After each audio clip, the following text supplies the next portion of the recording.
예, 오늘 제목은 준비하신 하나님을 만나다, 준비하신 하나님을 만나다라는 제목으로 말씀을 같이 생각해 보도록 하겠습니다.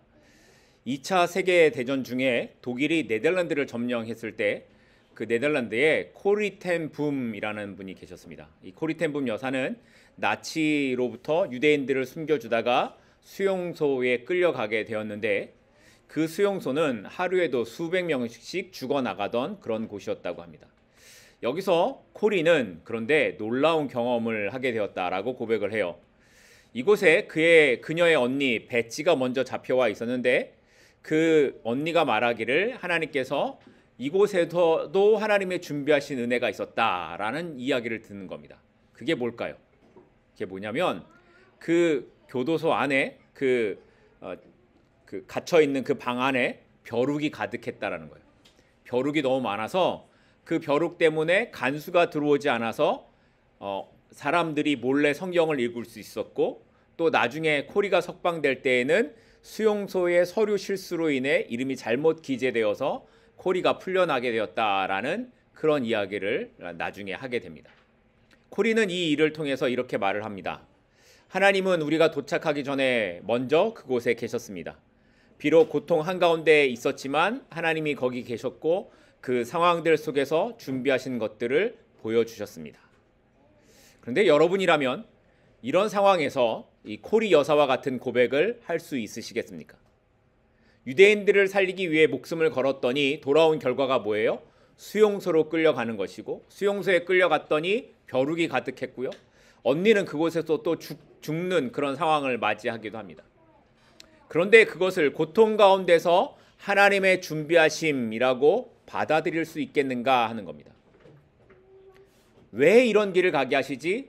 하나님이 왜 나에게 이렇게 하시지? 라는 생각이 오히려 들지 않겠습니까? 그런데 오늘 본문에 나타난 아브라함도 그랬다라는 거예요. 도무지 이해할 수 없고 말도 안 되는 일들을 하나님의 말씀으로 주시는 거예요. 그런 상황을 아브라함이 만나게 되는 거예요. 이런 상황에서 아브라함은 그러면 어떤 삶을 살아갔을까? 우리가 오늘 본문을 통해 그 말씀을 함께 생각해 보려고 합니다. 지난 3주 동안 우리가 창세기 21장 내용을 살펴봤습니다. 그 21장의 내용은 하나님의 말씀대로 아브라함에게 누가 태어났어요? 아들 이삭이 태어났습니다. 그리고 아들 이삭이 태어난 다음에 어떤 일이 일어납니까? 이스마엘과 하갈이 집에서 쫓겨나가게 되죠. 그리고 21장 마지막 부분에는 아브라함이 머물던 땅의 왕 아비멜렉이 아브라함에게 와서 언약을 맺자라고 얘기를 하고 결국에 브엘세바의 언약을 맺었던 일들에 관한 내용이 창세기 21장에 기록된 말씀입니다. 100세가 되어서야 얻은 아들과 자신이 머물고 있는 땅에서 안전을 보장받은 아브라함의 모습이 21장에 있습니다. 이제 아브라함은 별 걱정이 없습니다. 아들도 있고 재산도 부유하고 그 땅에서 안전도 보장받은 아무런 걱정 없는 그런 삶처럼 보여집니다. 그런데 세월이 어느 정도 지났는지 알지 못하지만 어느 날 하나님께서 아브라함에게 나타나셔서 이런 말씀을 하시는 겁니다. 오늘 본문 2절입니다. 여호와께서 이르시되 내 아들 내 사랑하는 독자 이삭을 데리고 모리아 땅으로 가서 내가 내게 일러준 한 산 거기서 그를 번제로 드리라. 하나님의 명령이 뭐였습니까? 아들 이삭을 어떻게 하라고요? 번제로 드려라. 그런데 여기서 이삭을 말씀하실 때 하나님이 어떻게 말씀하세요? 그냥 이삭 이렇게 말씀하지 않으시고 내 아들 내 사랑하는 독자라는 겁니다. 하나님께서는 아브라함이 이삭을 어떤 마음으로 대하고 있는지, 얼마나 사랑하고 있는지를 알고 계시는 듯이 이삭에 대한 표현을 내 아들, 내 사랑하는 독자라고 이렇게 말씀하시는 거예요. 아브라함에게 이삭은 어떤 아들입니까? 25년이나 기다려서 얻은 아들이에요. 아이를 낳을 수 없는 불가능한 상태에서 얻은 아들입니다. 드디어 이 아들을 통해서 하나님의 약속이 실현될 수 있는 그런 아들이라고 믿고 지금 살아가고 있는 거예요. 그런데 어느 날 하나님께서 그 아들 이삭을 번제로 드리라고 말씀하시는 겁니다. 여러분, 번제가 어떤 건지 아십니까? 번제의 제사 형태가 어떤 건지 아십니까? 번제는 제사장이 제물을 잡고 다 그 가축을 조각을 다 내요. 그리고 제단에 올려놓습니다. 그리고 그때 나오는 피는 제단에 다 뿌리고 내장과 정강이는 물로 씻어서 제단에 올려놓습니다.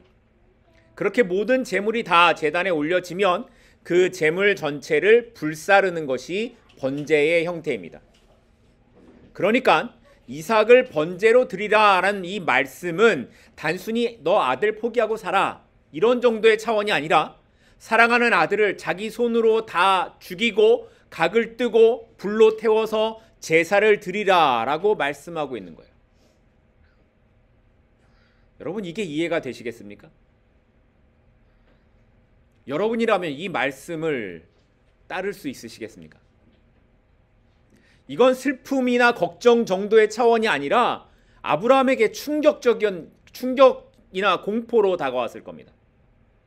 아니, 사람을 제물로 드리는 것도 말이 안 되는데 어떻게 사랑하는 아들을 이런 제사, 각을 뜨고 그 피를 다 뿌리고 다 불살르는 이런 제사의 모습으로 드리라고 하는 걸까?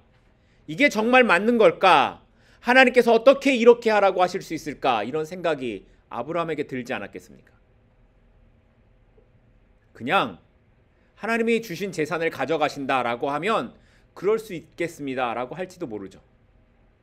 그런데 지금 이 내용은 너무나 충격적이어서 누구에게도 말을 할 수가 없는 내용이었습니다. 아내 사라에게도 종들에게도 아무에게도 말하지 못하는 그런 내용이죠.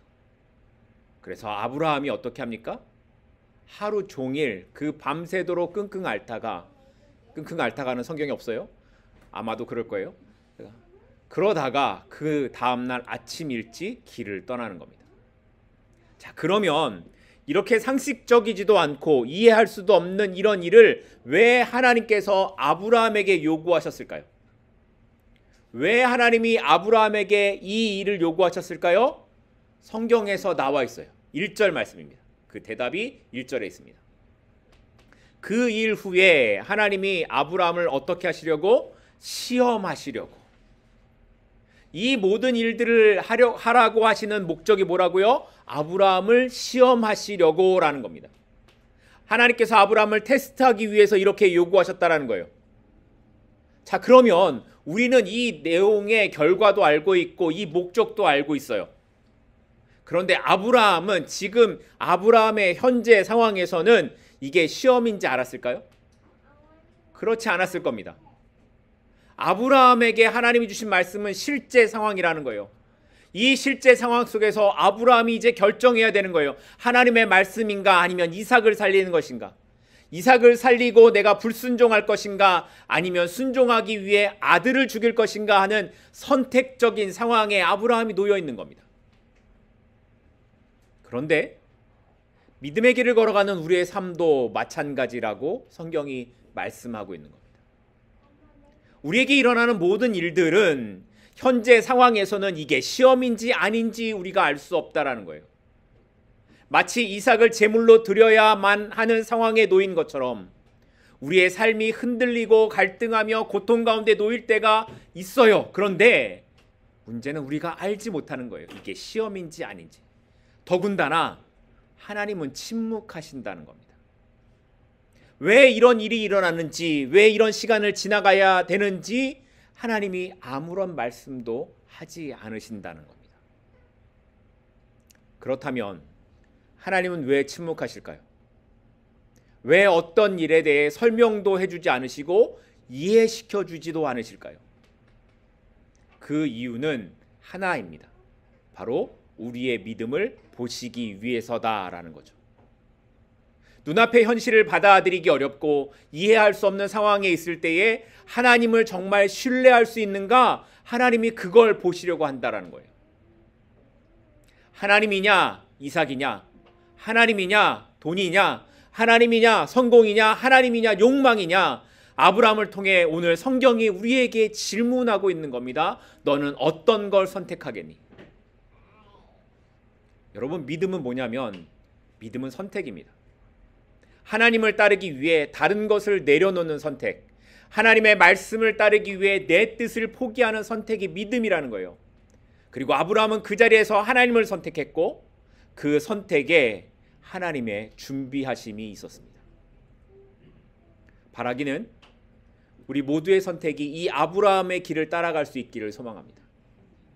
내 계산이 아니라 하나님의 말씀을 따라, 내 감정이 아니라 하나님의 뜻을 구함으로 하나님을 붙잡을 수 있는 우리 모두가 될 수 있기를 소망합니다.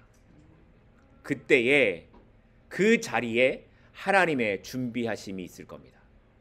나를 아시고 나를 기억하시는 하나님께서 여호와 이레의 하나님으로 우리의 삶에 분명히 일하실 것입니다.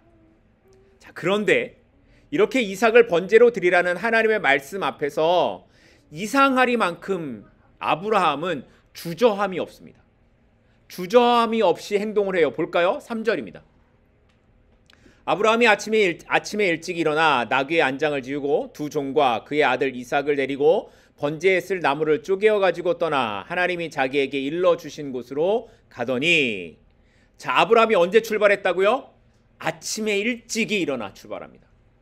물론 성경을 보면 그 다음날이라는 표현은 없지만 이 아침에 일찍이 일어났다라는 말은 그 다음날 아침에 일어났다라는 것을 의미합니다. 며칠을 고민하거나 지체했다라는 표현이 없기 때문에 지체하지 않았다라는 걸 강조하는 의미에서 아침에 일찍이 일어났다라는 표현으로 쓰여졌다고 볼 수 있는 겁니다. 자, 그러면 아브라함은 이 아들에 대한 애정이 없어서 아무런 갈등도 하지 않고 이렇게 했던 걸까요? 아니죠. 아까도 말씀드린 것처럼 아브라함은 밤새 잠이 오지 않았을 겁니다. 여러 가지 생각도 들고 두려움으로 고민도 했을 겁니다. 보통의 아버지처럼 아브라함은 심한 갈등이 그 안에 있었을 겁니다. 그런데 그럼에도 불구하고 그는 밤을 보내고 하나님 앞에 순종하기로 결단했던 겁니다. 그런데 성경이 그런 아브라함의 갈등의 모습을 기록하지 않죠. 기록하지 않고 바로 출발한 내용만 기록한 이유는 아브라함이 하나님의 말씀에 순종하고 있는 그 모습을 강조하기 위해서라고 우리가 볼 수 있습니다. 우리가 살펴본 것처럼 아브라함의 삶의 모습은 사실 지금까지 믿음으로만 살아왔다라고 말할 수 없는 인생이었습니다. 어려움이 생기면 피하기도 하고 자기 생각대로 하다가 아내를 잃어버릴 뻔하기도 했었습니다. 그러나 그럼에도 불구하고 결정적인 순간에 아브라함은 그의 믿음이 어떤지를 우리에게 보여주고 있습니다. 하나님의 말씀을 따라 자기가 살던 고향을 떠날 때도 그러했듯이 오늘 말씀에서도 아브라함은 하나님의 말씀에 따라 그대로 순종하고 있는 겁니다. 여기서 우리는 아브라함의 믿음이 어떻게 나타나고 있는지를 보게 됩니다. 아브라함의 믿음은 자기가 이해된 만큼만 행동하는 것이 아니라 자기가 들은 만큼 행동한다는 데 있습니다. 아브라함은 왜 이삭을 바치라고 하는지, 아들 이삭이 어떻게 될지 알지도 못했고 이해할 수도 없었지만 그는 어떤 거에 반응합니까? 들은 하나님의 말씀에 반응합니다. 그리고 성경은 이것을 믿음이라고 말씀하고 있는 겁니다. 우리 역시 살아가면서 언제나 아브라함처럼 믿음으로 승리하며 살아가지 못합니다. 아브라함보다 더 많이 실수하기도 하고요. 아브라함보다 잘못된 선택을 하면서 살아갈 때도 많이 있습니다. 그런데 중요한 건 뭐냐면 삶의 결정적인 순간에 우리가 아브라함처럼 믿음으로 선택하는가 하는 것입니다. 이해할 수 없고 앞이 보이지 않아도 하나님의 말씀이기 때문에 그 길을 가는 삶을 살아가고 있는가 하는 것이라는 겁니다. 이렇게 아브라함은 3일 동안 이삭과 2명의 종들을 데리고 모리아 산을 향해 갑니다. 며칠 동안 갔다고요? 3일 동안. 3일 동안 자기가 죽여야 되는 아들 이삭을 데리고 가는 거예요. 그런데 여기 이 3일이라는 시간은 아브라함이 이삭과 함께 가면서 어떤 생각을 했을까를 짐작하게 하는 시간입니다. 처음에는요, 하나님의 말씀이니까 아브라함이 출발할 수 있었을지도 모릅니다. 마치 우리가 부흥회를 참석하거나 어떤 은혜를 받아서 막 마음이 뜨거울 때는 내가 하나님을 위해서 뭐든지 다 하겠다라고 하는 것처럼 아브라함이 처음에는 그런 마음이었을지 몰라요. 그런데 아들과 함께 3일을 가면서 아브라함은 얼마나 많은 감정과 생각이 그 안에 일어났겠습니까? 3일은요, 돌아가고 싶은 마음이 충분한 시간이었을 겁니다. 그럼에도 아브라함은 3일을 아들과 함께 동행한 후에 제사할 장소가 가까워오자 종들에게 이렇게 말합니다. 오늘 본문 5절입니다. 이에 아브라함이 종들에게 이르되 너희는 나귀와 함께 여기서 기다리라. 내가 아이와 함께 저기 가서 예배하고 우리가 너희에게로 돌아오리라 하고. 자, 여기 5절 말씀에 아주 중요한 말이 있습니다. 아브라함이 종들에게 말해요. 뭐라고 말합니까? 여기서 기다리라고 말한 다음에 뭐라고요? 내가 아이와 함께 저기 가서 예배하고 그 다음에 우리가 너희에게로 돌아오리라. 우리가 돌아오리라 라고 말하는 거예요. 분명히 아브라함은 하나님께서 아들을 번제로 드리라 하는 말씀을 들었고 그렇게 하기 위해서 길을 가고 있습니다. 그런데 종들에게 하는 말이 뭐예요? 우리가 돌아오리라 라는 거예요. 여러분, 이게 앞뒤가 맞는 말입니까? 아브라함은 이삭을 죽여야 합니다. 그런데 우리가 돌아온다라는 거예요. 이 둘이 맞지 않는 말이죠.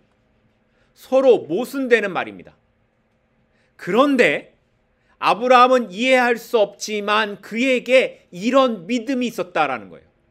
이삭을 제물로 드려야 하지만 그 이삭을 데리고 돌아올 것이다 라는 이해할 수 없는 것에 대한 믿음이 있었고 그것을 믿음으로 행동했다라는 겁니다. 그래서 히브리서 11장 19절에 가게 되면 히브리서 기자는 이 아브라함의 믿음에 대해 이렇게 말합니다. 그가 하나님이 능히 이삭을 죽은 자 가운데서 살리실 줄로 생각한지라. 그가 하나님이 능히 이삭을 죽은 자 가운데서 살리실 줄로 생각한지라. 아브라함은 하나님께서 이삭을 죽은 자 가운데서 살릴 줄로 그렇게 믿었다, 그렇게 생각했다라는 겁니다. 이것이 아브라함의 믿음이었다는 겁니다. 우리는 이해가 돼야 순종합니다. 하나님, 이건 말이 안 돼요. 하나님, 어떻게 이럴 수가 있어요? 하나님, 생각해 보세요. 이게 되겠습니까? 라고 말합니다. 하지만 아브라함의 믿음은 이해가 아니라 하나님이 어떤 분이신가를 믿는 믿음, 하나님이 어떤 분이신가를 그 믿는 믿음, 그 하나님을 향한 신뢰에서 믿음이 시작했습니다. 우리는 하나님을 이런 분이라고 말을 합니다. 하나님은 모든 것을 아시고 모든 것을 할 수 있으시며 하나님은 또 뭐 변함이 없으시고 하나님은 영원전부터 계시고 영원까지 계시는 분이라고 이렇게 말을 합니다. 하나님은 이렇게 안다고 말을 해요. 그런데 그 하나님을 신뢰하는가? 그건 모르겠습니다. 왜냐하면 그 하나님을 신뢰하면 아브라함처럼 이해할 수 없어도 믿어야 하는데 우리가 그렇게 살지 못하기 때문입니다. 믿음은 이해할 수 있어서가 아니라 하나님이 누구신지를 믿는 신뢰에서부터 시작합니다. 그리고 그 믿음으로 한 걸음 내디딜 때 우리는 그 자리에서 하나님의 준비하심을, 하나님의 일하심을 보게 되는 겁니다. 그래서 8절에 보면 아브라함이 이렇게 말합니다. 오늘 본문 8절입니다. 아브라함이 이르되 내 아들아 번제할 양은 하나님이 자기를 위하여 친히 준비하시리라. 이삭이 아버지와 함께 산에 올라가는데 이상한 거예요. 하나님께 제사 드리기 위한 나무도 있고 불도 있는데 뭐가 없어요? 번제할 양이 없어요. 그래서 아버지, 양이 어디 있습니까? 라고 물었더니 아브라함이 뭐라고 대답했다고요? 하나님이 준비하실 거야. 하나님이 준비하실 거야. 이것이 믿음이라는 거죠. 이해가 돼서 순종하는 것이 아니라 하나님을 신뢰하기 때문에 설명할 수 없지만, 지금의 상황이 이해될 수 없지만, 지금의 상황을 납득할 수 없고 설명할 수 없지만 이 지금의 시간을 이끌어 가시는 하나님을 신뢰하기 때문에 말씀대로 산을 올라가고 있는 거라는 겁니다. 심지어 그 이후에 어떻게까지 합니까? 10절 말씀입니다. 손을 내밀어 칼을 잡고 그 아들을 잡으려고 하니 아브라함이 이삭을 제물로 드리는 것은 신용만 하는 게 아니라는 거예요. 산에 올라가 제단을 쌓고 나무를 놓고 이삭을 묶은 후에 칼을 잡아 정말 이삭을 죽이려고 했다는 겁니다. 아브라함은 그저 상징적으로 이삭을 제단 위에만 올려놓은 것이 아니라 말씀대로 하려고 칼을 들었습니다. 그러자 그때 여호와의 사자가 하늘에서부터 아브라함을 급하게 부르며 이렇게 말합니다. 오늘 본문 12절입니다. 사자가 이르되 그 아이에게 내 손을 대지 말라. 그에게 아무 일도 하지 말라. 내가 내 아들 내 독자라도 내게 아끼지 아니하였으니 내가 이제야 내가 하나님을 경외하는 줄을 아노라. 하나님께서 급하게 아브라함을 막으셔서 이삭을 죽이지 못하게 하십니다. 그리고 하신 말씀이, 그 다음에 하신 말씀이 뭐예요? 내가 이제야 내가 하나님을 경외하는 줄을 알았다라는 거예요. 내가 이제야 내가 하나님을 경외하는 줄을 알았다. 그런데 여러분, 여기 좀 이상한 부분이 있지 않습니까?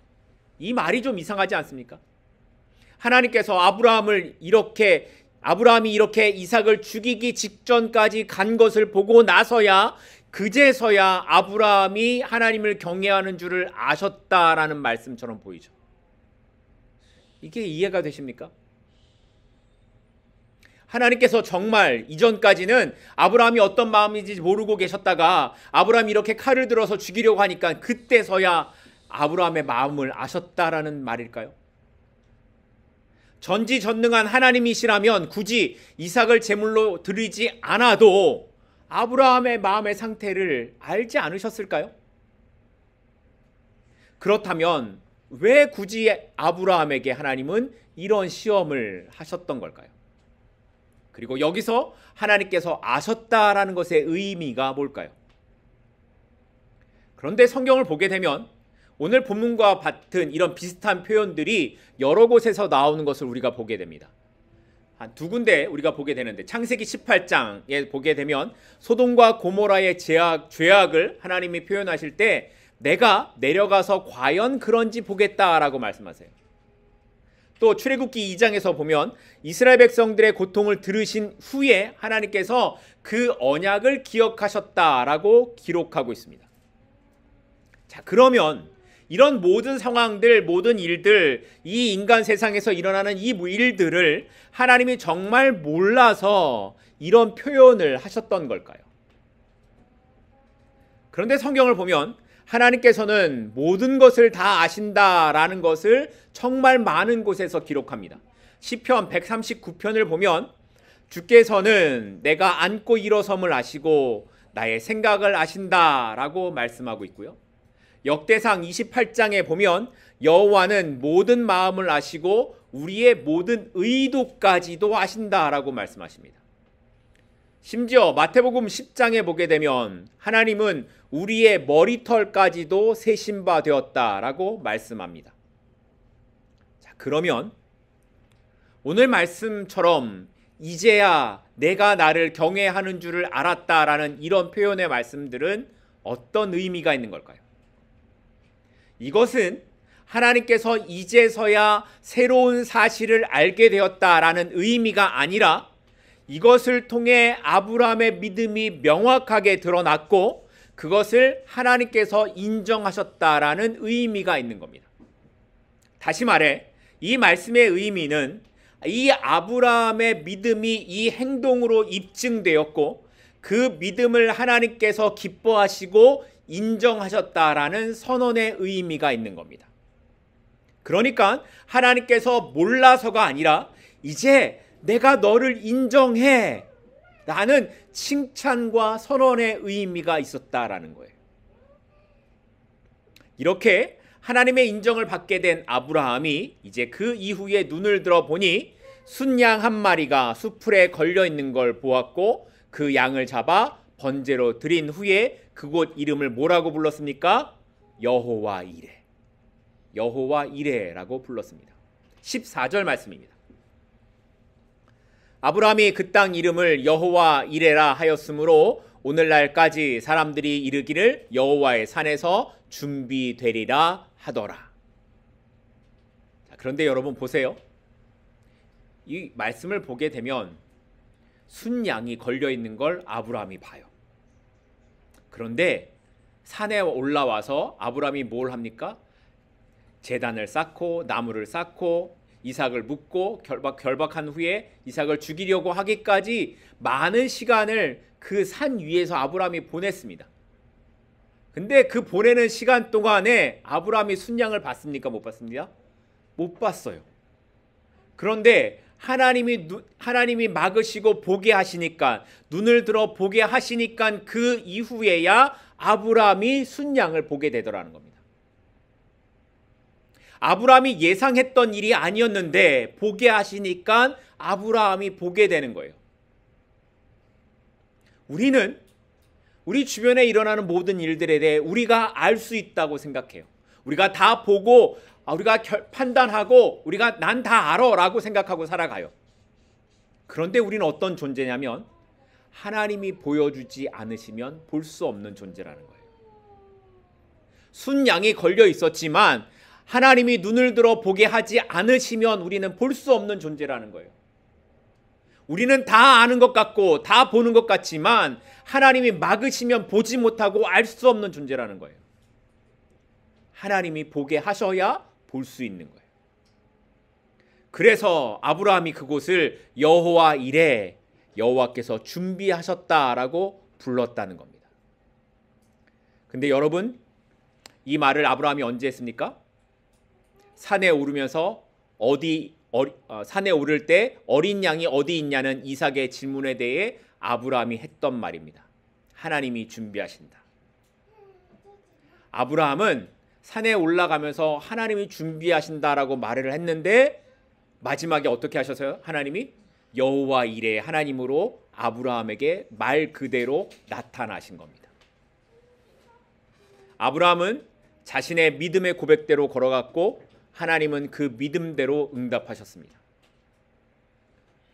보이지 않아도 걸어가다 보면 언젠가 우리는 여호와 이레의 하나님을 만나게 될 겁니다. 중요한 건 칼을 들었던 그 마지막 순간까지 우리가 하나님을 신뢰할 수 있는가 하는 것입니다. 그러니 멈추지 말고 믿음으로 오늘을 나아가십시다. 하나님께서 준비하신 내일의 삶을 향해 오늘 하루를 믿음으로 살아가는 저와 여러분이 되기를 축복합니다. 마지막으로 오늘 본문에서 숨겨진 한 가지 의미를 더 살펴보고 말씀을 맺으려고 합니다. 여러분, 아브라함이 제사를 드리기 위해 떠난 장소, 아브라함이 이삭을 잡으려고 했던 장소가 어디입니까? 2절에 나와요. 2절에 모리아 땅이라고 기록하고 있어요. 흔히 우리는 모리아 산이라고 부릅니다. 자, 그런데 이 모리아 산이 성경에 한 번 더 등장하는 곳이 있어요. 어디냐면 역대하 3장 1절입니다. 솔로몬이 예루살렘 모리아 산에 여호와를 위하여 성전 건축하기를 시작했다. 그러니까 아브라함이 이삭을 바치려고 했던 이 모리아 산이 나중에 어떤 곳이 돼요? 예루살렘 성전이 세워지는 장소가 되는 거예요. 그리고 이 예루살렘 성전에서 사람들이 하나님께 제사를 드리고 하나님을 예배했는데 그곳이 어느 산이라고요? 모리아 산이라고요. 그러니까 모리아 산에서 예루살렘 성전이 되는 거예요. 그리고 그로부터 수천 년이 지난 어느 날 그 예루살렘 근처에 있는 골고다에서 한 명의 유일한 아들이 죽임을 당하게 됩니다. 그분이 누구세요? 예수 그리스도입니다. 아브라함은 아들을 바치려다가 멈췄지만 하나님께서는 아들 예수님께서 죽임 당하는 것을 멈추지 않으셨습니다. 왜냐하면 그 예수 그리스도가 우리를 위해 준비된 하나님의 어린 양이셨기 때문이었습니다. 그러니까 오늘 우리가 보고 있는 이 본문은 수천 년 후에 그곳에서 죽임을 당하시는 예수 그리스도의 죽음을 미리 보여주고 있는 장면이라는 겁니다. 모리아 산에서 이삭 대신에 순양이 드려졌던 것처럼 골고다에서는 우리 대신에 예수 그리스도가 희생되셨습니다. 아브라함은 아들을 바치려고 했지만 하나님은 멈추게 하셨고 하나님은 대신에 자기의 아들은 끝까지 내어주셨습니다. 왜요? 그래야 저와 여러분이 우리가 영원한 심판에서 살 수 있기 때문이었습니다. 우리는 때때로 말씀 안에서 이해되지 않고 하고 싶지 않은 길을 가야 하는 상황에 놓일 때가 있습니다. 그럼 저도 그렇고 여러분도 그렇고 갈등하고 머뭇거리게 됩니다. 하지만 이미 모리아 산에서 십자가의 사건을 준비하셨던 하나님의 일하심은 이 모든 것, 내가 살아가는 모든 삶의 과정 역시도 준비하시는 하나님이라는 것을 보여주는 사건이라는 겁니다. 그렇기에 오늘 우리는 고난 속에서도 불확실한 미래 앞에서도 하나님의 신실하심을 믿고 이렇게 고백해야 하는 겁니다. 여호와 이레, 여호와 이레, 하나님이 준비하십니다. 이 하나님을 믿으며 오늘도 믿음의 길을 걸어가는 우리 모두가 될 수 있기를 주님의 이름으로 축복합니다. 기도하겠습니다.